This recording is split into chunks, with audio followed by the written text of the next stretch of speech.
अस्सलामुअलैकुम नाज़रीन। Airport security force के अंदर तकरीबन 650 से ज़्यादा असामियों की अनाउंसमेंट हो चुकी है। इसमें मेल और फीमेल पूरे पाकिस्तान से किसी भी प्रोविंस से आप हैं तो आप इसमें अप्लाई कर सकते हैं।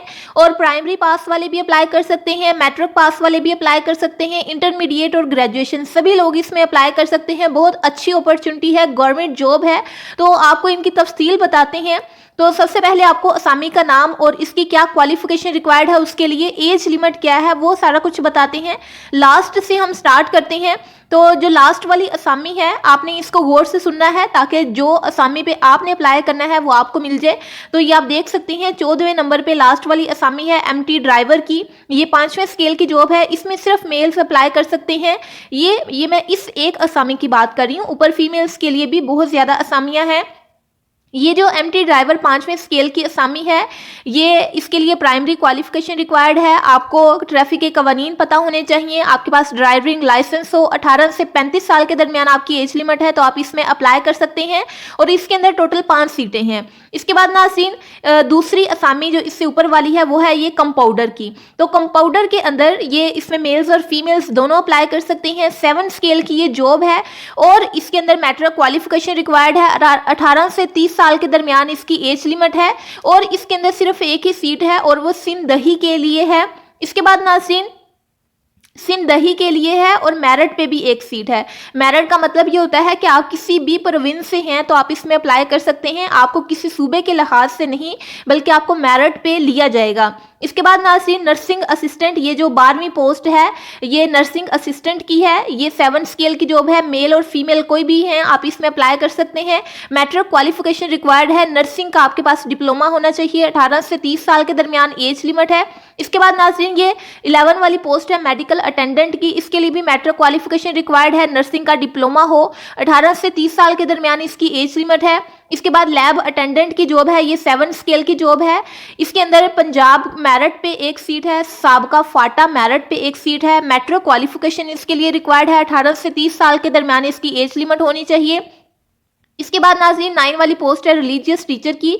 ये 8 स्केल की जॉब है, यानी 8वें स्केल की जॉब है, BPS 8 है। इसमें सिर्फ मेल्स अप्लाई कर सकते हैं और मैट्रिक की होनी चाहिए आपके पास क्वालिफिकेशन। और दूसरी इन्होंने ये रखी हुई है रिक्वायरमेंट के फाजल दर्स निज़ामी का आपके कोर्स होना चाहिए और कुरान मजीद आपने हिफ्ज़ किया हो क़राअत और तजदीद के साथ, तो आप इसमें अप्लाई कर सकते हैं। इसके बाद नाज़रीन जो 8वीं पोस्ट है वो ड्राफ्ट्समैन की है। इसमें सिर्फ मेल्स नहीं बल्कि मेल और फीमेल दोनों अप्लाई कर सकते हैं। आपने सिविल इंजीनियरिंग यानी DAE किया हुआ है तो आप इसमें अप्लाई कर सकते हैं। लेकिन अगर आपने FA FSC या फिर ये चीज़ें की हुई हैं, FA FSC की हुई है किसी भी अदारे से, सिविल इंजीनियरिंग में आपके पास डिप्लोमा है तो भी आप इसमें अप्लाई कर सकते हैं। इसके बाद नाज़रीन जो 7वीं पोस्ट है ये है LDC की। इसमें मर्दों ख़वातीन अप्लाई कर सकते हैं। मैट्रिक क्वालिफिकेशन रिक्वायर्ड है, टाइपिंग स्पीड आपकी होनी चाहिए 30 अल्फाज फी मिनट, 18 से 30 साल के दरमियान एज लिमिट है। इसके बाद नाज़रीन UDC की असामी है, 6ठी असामी है। ये 13वें स्केल की जॉब है, मेल फीमेल दोनों अप्लाई कर सकते हैं और इसके लिए जो क्वालिफिकेशन है वो इंटरमीडिएट रिक्वायर्ड है और 18 से 30 साल के दरमियान इसकी एज लिमिट है। इसके बाद नाज़रीन जो 5वीं पोस्ट है वो है स्टेनोटाइपिस्ट की। ये 14वें स्केल की जॉब है, इंटरमीडिएट क्वालिफिकेशन रिक्वायर्ड है, 18 से 30 साल के दरमियान एज लिमिट है, तो आप इसमें अप्लाई कर सकते हैं। इसके बाद नाज़रीन जो 4थी पोस्ट है वो है असिस्टेंट की और इसके लिए ग्रेजुएशन रिक्वायर्ड है आपकी। एजुकेशन 18 से 33 साल के दरमियान एज लिमिट वाले इसमें अप्लाई कर सकते हैं। इसके बाद नाज़रीन जो 3rd वाली पोस्ट है जिसके बारे में बहुत सारे लोग पूछते हैं और अप्लाई करते हैं वो है कारपोरल ड्राइवर की। इसमें सिर्फ मेल्स अप्लाई कर सकते हैं। मैट्रिक क्वालिफिकेशन रिक्वायर्ड है और आपके पास LTV या HTV का वैलिड ड्राइविंग लाइसेंस होना चाहिए, 18 से 30 साल के दरमियान एज लिमिट है। और नाज़रीन ये जो लिखी हुई है ये कि कहाँ पे इसकी कितनी असामी है, यानी इस्लामाबाद में 4 हैं, फैसलाबाद में 1 है, सियालकोट में 1 है, एयर गार्ड कराची में 1 है। तो ये आपने अपने जो करीब तरीन इलाका है, करीब तरीन है एयरपोर्ट, उसके अंदर आपने देख लेनी है कि वहाँ पे आपकी असामी है तो आप उसमें अप्लाई कर लीजिएगा। इसके बाद नाज़रीन जो 2nd वाली पोस्ट है वो है कारपोरल की। ये 7 स्केल की जॉब है, मैट्रिक इसके लिए क्वालिफिकेशन रिक्वायर्ड है, 18 से 30 साल के दरमियान एज लिमिट है, तो आप इसमें अप्लाई कर सकते हैं। इसके बाद नाज़रीन ASI की असामी है, इसके अंदर 94 सीटें हैं। इंटरमीडिएट क्वालिफिकेशन रिक्वायर्ड है, 18 से 30 साल के दरमियान इसकी एज लिमिट है, तो आप इसमें अप्लाई कर सकते हैं। नाज़रीन ये तो हमने देख लिया कि कौन सी असामी है और उसके अंदर कौन सी असामी का नाम है और इसके लिए क्या क्वालिफिकेशन, क्या एज लिमिट रिक्वायर्ड है।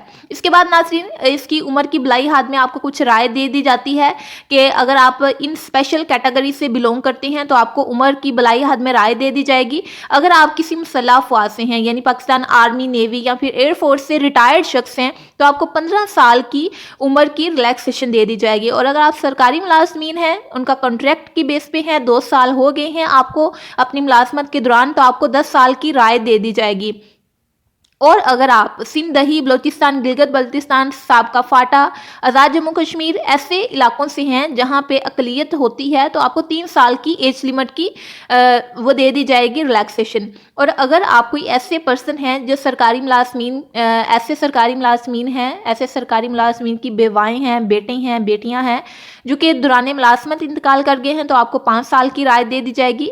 यानी ये कुछ ऐसी कैटेगरी है, यानी आप इनमें से किसी भी एक कैटेगरी के अंदर फॉल करते हैं तो आपकी उम्र की हद में आपको राय दे दी जाएगी। इसके बाद नाज़रीन दरख्वास्त जमा कराने का तरीका इन्होंने लिखा हुआ है, तो आपको इसी वीडियो की डिस्क्रिप्शन में मैं वीडियो का लिंक दे दूंगी, उसमें आपने देख लेना है कि कैसे अप्लाई करना है, स्टेप बाय स्टेप बताया हुआ है। तो आप उस वीडियो को देख के या फिर इसी चैनल की जो पिछली वीडियो है आप उसको देख सकते हैं, वहाँ पे आपको अप्लाई करने का, दरख्वास्त जमा कराने का तरीका वहाँ पे बताया हुआ है कि कैसे आपने ऑनलाइन इसमें अप्लाई करना है। तो खैर इसके बाद हम आगे देखते हैं कि रजिस्ट्रेशन की जो आखिरी तारीख है वो 8 दिसंबर 2022 है, यानी अभी आप इसमें नवंबर चल रहा है, तो आप इसमें अप्लाई करें। अप्लाई आप 8 दिसंबर 2025 तक कर सकते हैं, लेकिन कोशिश करें कि जितनी जल्दी आप कर लें उतना बेहतर है। इसके बाद नाज़रीन इब्तदाई और लाजमी टेस्ट, यानी आपका जो फिजिकल टेस्ट है, इनिशियल टेस्ट है, वो किस तरह का होगा, उसके अंदर क्या चीज़ मैयर की जाएगी। तो नाज़रीन सबसे पहले आपका जो जिस्मानी मियार है, जो यूनिफॉर्म्ड असामियाँ हैं उनके लिए इन्होंने बताया हुआ है, यानी ASI, कारपोरल और कारपोरल ड्राइवर। अगर आपने इन 3 असामियों के लिए अप्लाई किया हुआ है तो आपके ये टेस्ट होंगे, अदरवाइज आपके टेस्ट नहीं होंगे। और अगर आप मेल हैं तो आपका जो कद है वो 5'6" होना चाहिए, यानी 5 फुट 6 इंच होना चाहिए। और आप यहाँ पे चेस्ट मेजरमेंट लिखी हुई है, ये आपने देख लेनी है, ये आपकी चेस्ट मेजरमेंट होनी चाहिए। और इसके बाद जो फीमेल्स हैं उनकी चेस्ट मेजरमेंट नहीं होती, लेकिन आपका जो हाइट है, जो कद है, वो 5 फुट 2 इंच होना चाहिए। और आपका जो वेट है वो अकॉर्डिंग टू BMI होना चाहिए। इसके बाद नाज़रीन फिजिकल टेस्ट है। अगर तमाम उम्मीदवार को बुनियादी मेडिकल टेस्ट और यूनिफॉर्म असामियों के लिए फिजिकल टेस्ट भी पास करना होगा, यानी अगर आपने इन 3 असामियों के लिए अप्लाई किया है, ASI, कारपोरल और कारपोरल ड्राइवर, तो आपको फिजिकल टेस्ट भी पास करना होगा। उसके अंदर क्या होगा कि 1 मील की रनिंग होगी, 7.5 मिनट का टाइम दिया जाएगा मेल्स के लिए, और 22 पुशअप करने होंगे 2 मिनट में, 22 सिटअप करने होंगे 2 मिनट में। और जो फीमेल्स हैं उन्होंने सिर्फ 1 मील की रनिंग करनी है और उनको 10 मिनट का टाइम दिया जाएगा। और इसके बाद नाज़रीन ये कुछ भर्ती मराकज़ हैं, यानी ये सेंटर्स हैं जहाँ पे आपका टेस्ट होगा, जिसमें आप देख सकते हैं इस्लामाबाद है, कराची है, लाहौर है, पेशावर है, क्वेटा है, मुल्तान है, फैसलाबाद है, सियालकोट है, बहावलपुर है, और नीचे वाली लाइन भी आप पढ़ लीजिएगा। यानी ये सेंटर्स हैं और कहीं पे भी सेंटर नहीं होगा। तो नीचे और उन्होंने कुछ हदायत लिखी हुई हैं कि इंतज़ामी वजूहात की बुनियाद पर उम्मीदवार को फिजिकल, मेडिकल, तहरीरी, प्रैक्टिकल टेस्ट या इंटरव्यू के लिए किसी भी टेस्ट सेंटर बुलाया जा सकता है। यानी आपको वो मैसेज करेंगे, कॉल करेंगे, तो आपको बताएंगे कि आपने किस सेंटर में आके अपना टेस्ट देना है।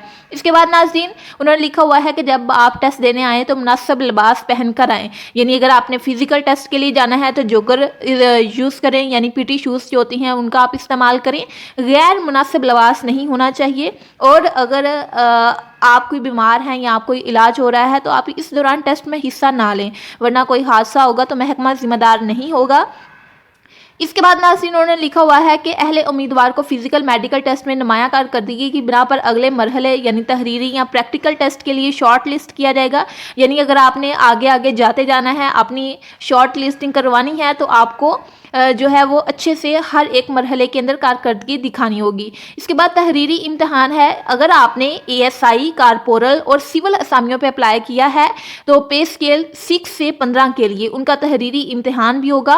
और जो प्रैक्टिकल टेस्ट टेस्ट है वो सिर्फ स्टेनोटाइपिस्ट का, एलडीसी का, कारपोरल ड्राइवर का और एमटी ड्राइवर का होगा। प्रैक्टिकल टेस्ट सिर्फ इनका होगा और तहरीरी इम्तिहान जिनका होगा वो मैंने आपको ऑलरेडी बता दिया है। आगे कुछ दीगर हदायत लिखी हुई हैं, आपने इनको पढ़ लेना है अच्छे से। और अप्लाई करने के लिए मैं वीडियो का लिंक आपको इसी वीडियो के डिस्क्रिप्शन में दे दूंगी, वो आपने देख लेना है। उसको देख के आपने इनके अंदर किसी भी पोस्ट पे अप्लाई करना है तो पहले आपने रजिस्ट्रेशन करनी है, फिर आपने अप्लाई कर लेना है।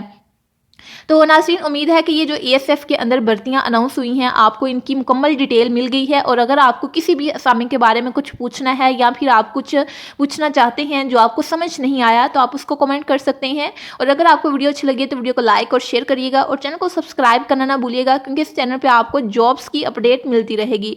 तो मिलते हैं नेक्स्ट किसी अपडेट वाली वीडियो में, तब तक के लिए अपना ख्याल रखिएगा। अल्लाह हाफिज़।